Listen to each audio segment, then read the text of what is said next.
Hey guys, this is Hunter over at Black Hills Project.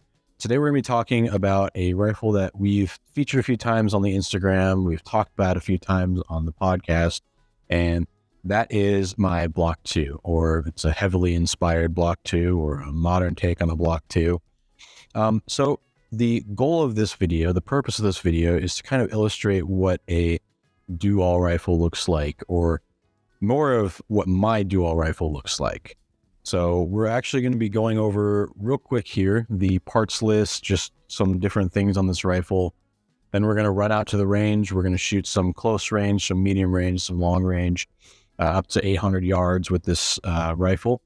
And then we're going to come back here. I'm going to bring Levi in with me, and we are going to just kind of discuss our philosophies behind what a do-all rifle means, and we'll kind of go from there. So to start off with, we have the rifle. It's a Block 2, or at least a Block 2 upper. We have a Sandman S, an Atlas bipod, and then the Phantom Hill CTF2. This is my night vision IR illuminator laser solution that I've got for this rifle. It's got a Kiji 3-degree head and a Malkoff E1 HT white light. So I'm really into this setup. It's worked very well for me. Further back, we've got the Arasaka hand stop. I moved from to this from a LaRue, and both are great. I just this works better for me for my tripod setup. The rail is a Riz 2 from Daniel Defense. It's pretty bulletproof. It's Picatinny. It's a little bit heavier than M-Lock, but again, it's bulletproof. It's not going to bend or anything like that. So, and it completes the Block 2 set. So the barrel is also Daniel Defense. It's a 14.5, and it's highly accurate. I think the Daniel Defense barrels are a little bit slept on in terms of accuracy. We have, for my aiming solution, we got a Voodoo 1-10 with the SR5 reticle, at Aimpoint T2, and then that's all sitting on a Badger C1 1.7 inch I guess optic mount with the Badger offset armor mount. We got a HRF Magwell. Really like this for both just standard reloading and night vision reloading. It's worked really well for me. Radian Talon, I believe, is what the ambidextrous selector switch is called. An SSAE trigger by Geisley. We have an Ergo X grip, I believe is what it's called.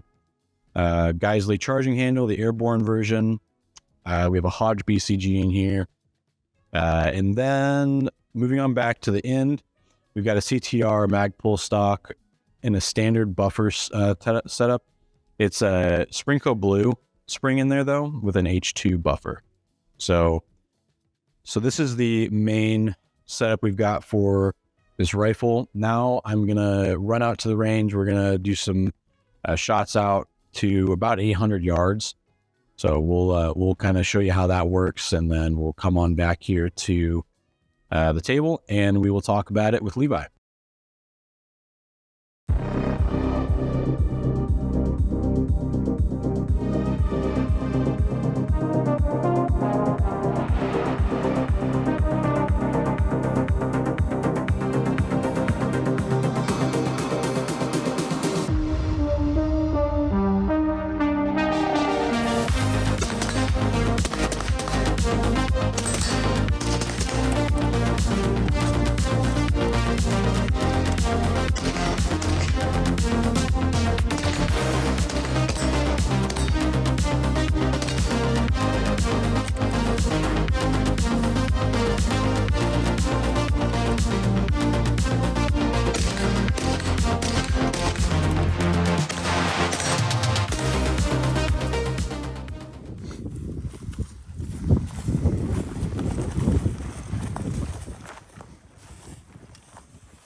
So where are we going right now? So we're walking back to about 530, 550 yards.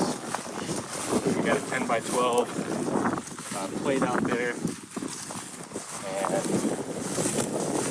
we're just gonna see how it works. I'm assuming with the 77 grain, the velocities that I'm getting on this rifle will probably be sitting at around 4.6 to 4.8 mils elevation, which is a decent amount, but for a slow moving 5.56 projectile, it's not that bad. So definitely can't see it. It's painted bright ass orange, but see if we can hit it. 0.6. All right. First round at 530 yards.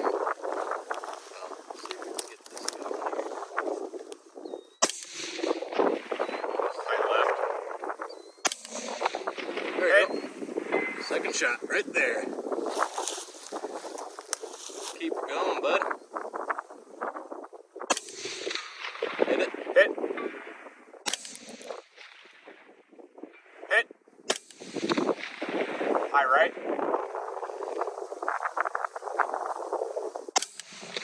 Hit.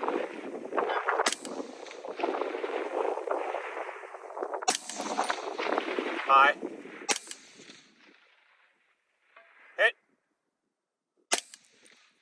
Hit. Hit. Hit. Left. Hit.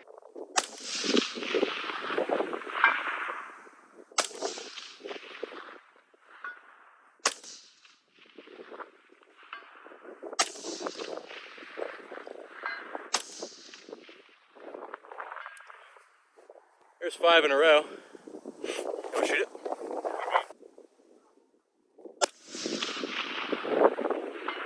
Easy. Yeah. Did I give you one bullet? Didn't lock back. Hey, I hit it though. Yeah. Hell yeah, dude. Fuck, dude, that's Fucking first shot. 5 what? 540, 30 or 540, yeah. So, we moved back to roughly 800 yards. The wind's picked up a bit. It's gusting around like 15 to 17. Geoballistic says 9.8 mils, which is a substantial jump. I'm not sure I'm expecting the same results, but I'm hoping I can at least hit it once. My vision's a bit obscure, just purely on where we are, but we'll see if we can make it happen. So, let's try it out. All right, here we go. Whoa. Yeah.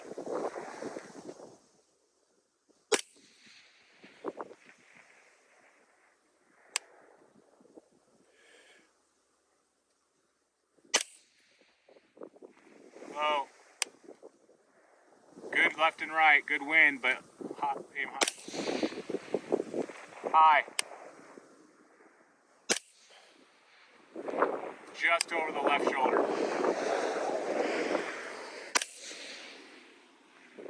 Just like barely over it. Good windage. Hit! Wow, that took a long time. Dude, that's... What was that, 5th shot?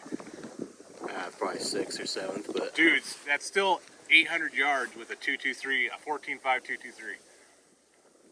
all right, let's I got it dialed a little bit better, I think, so Yeah, can you read your haze? It's going pretty good left to right.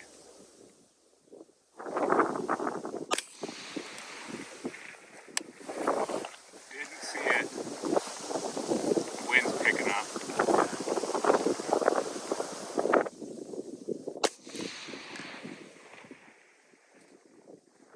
Yeah! left shot. Let's go. I think that was a hit. All right, I'm calling that. All right, so we just got back from the range, and we've got some thoughts about the rifle. Performed very well. From I think we went in 25 or 50 yards out to 800 yards. Yep. And 830. 830. Yeah. So and like I said, it performed very well. We were able to, for the longer shots, we had previously chronoed it with AAC 77 grain ammo. And I don't know the exact FPS. I think it was somewhere mid 2500s. So we were able to put that into geoballistic, and we got first round of shots out to 530, I believe, and then 800. I think it took a few shots, but we still made it. And we have all the footage will either have been shown or we'll show it right now. So yeah, I mean, it worked really well. What do you think? I mean, you shot it a few times, and Yeah. I did most of the shooting, but Well, I think it'd be worth taking a second too to talk about how important that ammo is to this equation with this rifle. Because I definitely feel like without running that 77 grain, like some really decent ammo, this rifle couldn't do what it did today. Because it was extremely impressive watching it shoot out all the way out to 800 yards. And keep even with probably 15 to 20 mile an hour wind gusts, pretty constant, like 10 to 15-ish wind, crosswind. It stayed consistent, kept tight groups, and just performed. So yeah. And I didn't really think much of the ammo until I built this upper. I had always used cheap, either brass or even steel 55 grain, and it's been okay up to about 400 yards, maybe. You can consistently shoot a blade at 400 with 55 grain, but to go any further than that consistently, you really got to up the quality and the weight of the rounds that you're using, especially with something as small as a 5.56. yeah, So, yeah, long range, it performed great. We shot it. It was, nothing but good things to say about it, especially, again, 5.56 rifle. yeah. There's not. So we kind of started the day. We kind of worked our way out throughout the day. Like we started up at like about 25 yards running some drills. Yep. And like we said, we worked all the way out to 500 or 800. I'm sorry. But yeah, I did get to shoot a little bit up at the close range, and I was really impressed. I wasn't really sure when you were building this and talking about that offset. I really wasn't like sold on that idea. I really pushed you to try and do like the top mount, just for passive aiming with night vision. But I was really impressed with how quick and easy this is and how intuitive it was. And yeah, I actually really enjoyed that. I think it's a good option. So that's something that I wasn't really expecting to like, but I did. Yeah. And it's pretty much the only reason that I've kept it on the side instead of up top is because it's just so much easier to aim with. And it keeps it that's a big package when you put it up here. It's just a lot. Yeah. I mean, you're going to add another 1.5 inches, if not more, to the top, and it's already pretty tall as it is with the taller mount. So yeah, I mean, and so the way I have it set up is I usually keep it at a medium power when I'm closer range, and then I swap to the red dot to get the 1x, I guess, or the 1 power. And while we're talking about the optics, I mean, we might as well go on to like kind of the star of the show there. Yeah, the Voodoo 1-10 is pretty freaking awesome. I don't know how to describe it other than that, because I mean, I was able to, the star of the show, yes, it's the Voodoo, but the reticle in it is also, there's a lot to be said about the reticle, because it's a first focal plane optic, which already is a huge win to me. We've talked about this before. Second focal plane is kind of useless, and like, at least Levi, in my opinion, it's useless in a sense that you get either 1x or you get your max power, and that's where you know your holds perfectly. First focal plane, you can zoom in or out the entire tube, and your holds will be the same. So having an LPVO with the first focal plane is becoming more commonplace now. It used to all just be second focal plane. But yeah, the Voodoo 1 to 10 is a first focal plane with, this is the SR5 reticle. So it's a circle dot with a Christmas tree as well in it. So I actually found it does have locking. The top turret is a locking turret, so you can dial for it. I found that if you're shooting with 1 to 2 mils of windage that you need, it's not really worth dialing for elevation. It's better just to hold. That's because the way that the reticle is set up is you get a dot in the middle with a circle around it, and that's your 1 mil to the left and right is the outer edges of those circles, or that one singular circle. And it's just not as consistent as I'd like it to be. Whereas holding is, you get the whole Christmas tree to hold for that. So, yeah, I mean, this optic is great. I love it. I don't think I would pay full price for it, their MSRP price for it, but it does regularly go on sale, and I would definitely pick it up for that price, whatever that may be. So, yeah, I got to say that I'm really not typically a big fan of LPVOs. I'm kind of like a durability and overall type of guy, and LPVOs just like, they kind of just give me the heebie-jeebies. There's just a lot more to go wrong with them, and a lot of LPVOs just don't have a useful reticle to make use of the magnification that they have. So again, that was something when you built this, I was like, oh, I don't know, man. Like maybe you should just do like a 2 to 10, or like even something with more magnification, even since you're running that offset red dot. But after using this and getting to play around with it, the reticle on that thing is awesome. The glass is great. Like if I was going to buy an LPVO, like this would be the one. I'm just really impressed with it. Yep. I definitely, like I said, I'm kind of like hard on LPVOs as far as they're not my favorite option out there, which, a lot of people disagree with, but I think that this LPVO in particular is a really great scope. And yeah, it kind of won me over today, not going to lie. Yeah, it's very, very good. I've been a huge proponent of this since I got it. So, but yeah, I mean, other than the optics package that we have here, not much else is really to be said about the rifle. It's a 14.5 with a Riz 2. So you want to call it Block 2, you want to call it whatever you want. The reason I went with this was honestly over anything else is because I like the rail and I think it looks really good. But I also really like that it's just, you can mount whatever you want to it. You don't have to worry about M-lock. It's bulletproof. You can whack it on the ground. Don't do that, but you can, and it'll be fine for the most part, most likely.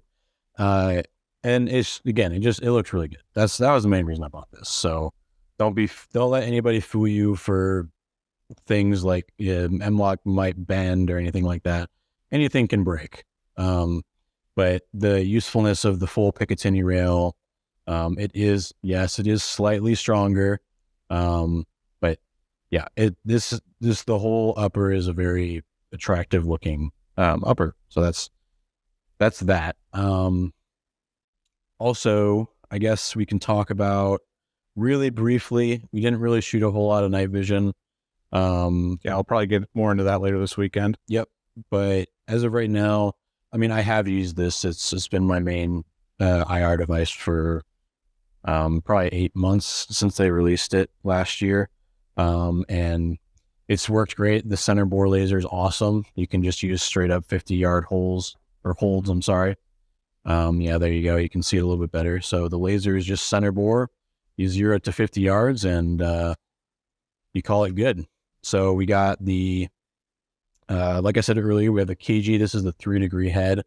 And then there's a 10-degree diffuser on the top of it, which is amazing. It's the way it works is it's basically a single IR laser that's being diffused in this 3-degree beam.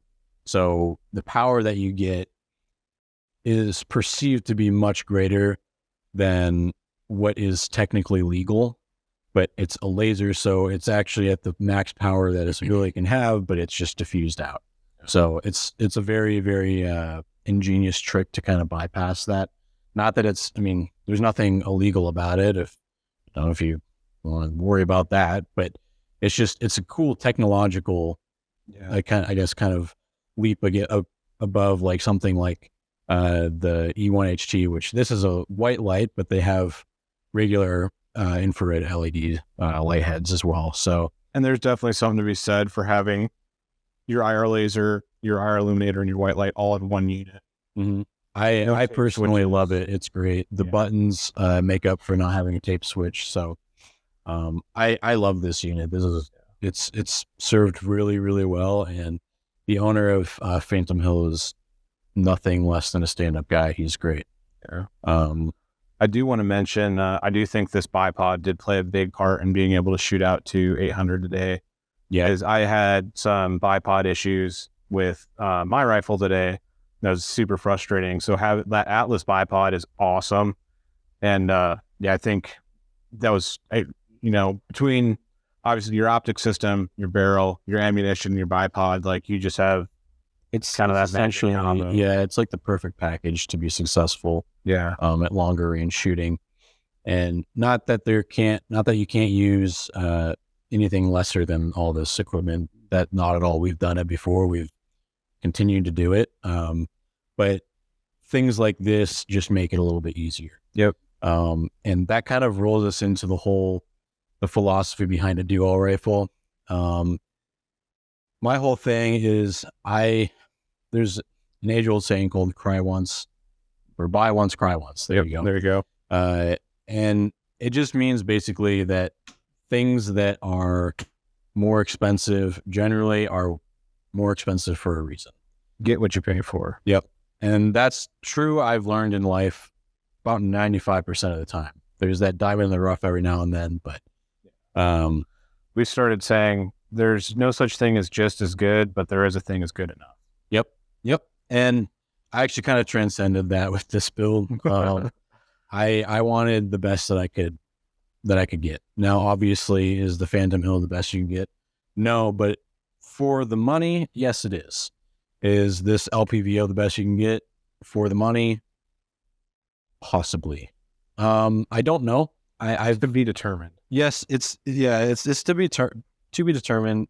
I haven't shot it, but I have used the Vortex 1 to 10, and I'd say they're pretty similar. It all came down to I definitely prefer this reticle. Yeah, the reticle in this is very good. I think they're both pretty similar. The Vortex also has a first focal plane Christmas tree reticle. I kind of like this a little bit better. It's a little more simple, but it gets the job done just the same amount. Maybe simple isn't the right word, but it's not as crowding. Yeah, it's exactly what it needs to be without any extra fluff in it. Yep. So yes, I'd go Voodoo over anything out right now in the 1 to 10 area at least. Yep. So it's got a T2 on it. There's nothing to be said about that. It's just the most robust red dot that you can buy out right now. There's nothing special about it other than its robustness. I mean, it's so simple that it's nothing. There's nothing exciting, but it just won't break. And instead of like an EOTech or something similar, not that I'd be mounting an EOTech to the side of this, but this battery life is measured in years instead of hours. Yeah, and that was a huge thing for me. I haven't turned this off since I got it a couple of years ago now. So I've changed the batteries once. So, and that wasn't because it was died. It was just because I felt like it was probably time to peace of mind. Yeah. So, see, I think it's important to mention too that like this is obviously your ideal rifle. Like this is right, but that doesn't mean that it's everyone's ideal rifle. No, and then this isn't even my ideal rifle. No, it's not, and that's the whole point of our podcast that we released a few months ago. Is the whole dual rifle podcast, and what works for me might not work for you, and what works for somebody else might not work for me. In fact, it probably most likely won't work for somebody else. This whole rifle was actually very heavily inspired by a guy. His username on Instagram is Cheese Gallery, I believe. And I fell in love with that rifle. I said, I have to build that rifle. And I started piecing it together. And I was like, okay, something here needs to be changed. I need to do this over here. All these different things. And by the time I was finished, you can see where it came from, but it's definitely different. And those differences are because I felt the need to change them to fit me. And that's because you used it. Correct. Yep. And you've used, I mean, this is probably what, your 5th rifle build? Like sequentially? Yeah, sequentially, it's probably the 5th one. And yeah, I mean, you don't know if it's going to work for you unless you just use it. So, but, and each build has taught you something that like, hey, like, okay, I know that I'd really like to have an HRF magwell on there because it really helps loading under night vision. Or you're like, hey, I know from past builds, I really like the stock. But the important thing there is that you've used your stuff enough to know what you need and what you like. Yep. And like, because only by using it are you going to know actually what you specifically need. Because maybe I don't like this stock, which I do, or maybe I don't like having a bad lever, or, but the only way you're going to know that stuff is if you actually use it enough and in enough different situations and configurations and scenarios. That's the only way you'll actually know what you need and what works for you. Yep. So, yeah, I mean, that's just the main point of not even just this video or the last podcast, but honestly, I feel like it's the main thing that we've been driving as a page or as whatever, as for Black Hills Project, is things that you see on the internet are not exactly how they seem, or they're not going to work perfectly for you as they would for somebody else. So the whole point is use what you have, but always seek to be improving those things that you have, and just train with it, change it if you need to, make it your own, and just get out there and do it. So I think that's a pretty good conclusion to this overview, this video on the Block 2. If you guys have any questions, leave it in the comments below. Message our Instagram page. We're active, unfortunately, more than we'd like to be. So just hit us up there. We'll be more than happy to help. Yeah, let us know if you want to see more of our builds. We don't have a lot. We are pretty. We really just use what we've got, and but yeah, let us know if you want to see more, and we'll catch you guys on the next one. Yep, we'll see you.